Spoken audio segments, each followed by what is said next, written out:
আস্তে আস্তে করে আমাদের বন্দে ভারত সামনে এগিয়ে চলছে কাশ্মীর ভ্যালির দিকে। এই যে এখন আমরা কাটরা থেকে শুরু করেছি যাত্রা, সেখান থেকে আস্তে আস্তে কাশ্মীর ভ্যালির দিকে এগিয়ে যাচ্ছে। মানে কি বলবো, এটা স্বপ্ন, আমাদের কাছে একটা স্বপ্ন ছিল বন্দে ভারতে করে যাব।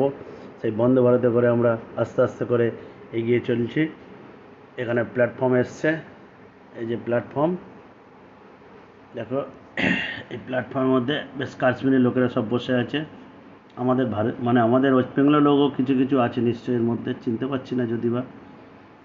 কিন্তু কাশ্মীরে যখন যাবে কাশ্মীরে যখন আমাদের কাটরা থেকে যখন ট্রেনটা আমরা মানে ট্রেনে প্রবেশ করব, প্ল্যাটফর্মে গেছি, যা সিকিউরিটি, বাপ রে বাপ, মনে হয় যেন না দমদম এয়ারপোর্টে আমরা যেন আছি। তা আমি জিজ্ঞাসা করলাম কী ব্যাপার, এত সিকিউরিটি কী ব্যাপার? বলছে স্যার আপনি তো বন্দে ভারতে যাচ্ছেন, এখানে উগ্রপন্থী ভর্তি, অতএব আপনাদের সব কিছু চেকিং হবে। আমি বললাম আমাদের দেখে কি আপনার মনে হয়? হিন্দিতে বলছি তার সাথে কথা। বলছে हम समझ गया लेकिन हमारा जो ड्यूटी है तो करने पड़ेगा। वो तो भाई सही है, आप करिए, कोई दिक्कत नहीं है। আমাদের যে প্যাকেট যা ছিল মানে লাগেজ টাগেজ একদম দুবার তিনবার করে একদম এক্সরে করে দিল, দিয়ে দেখে নিল সব ঠিক আছে। আমার একটা বেল্ট ছিল, বেল্টটা সাপের মতন ছিল। বলছি আপনাকে লাগেজ খুলতে হবে, আর কেন? বলে इसमें कुछ है। अरे क्या है? कुछ तो नहीं है। बोले देखिए लंबा वाला देखा। अरे वो तो हमारा बेल्ट है। তো বেল্ট খুলে ওখানে রেখেছিলাম।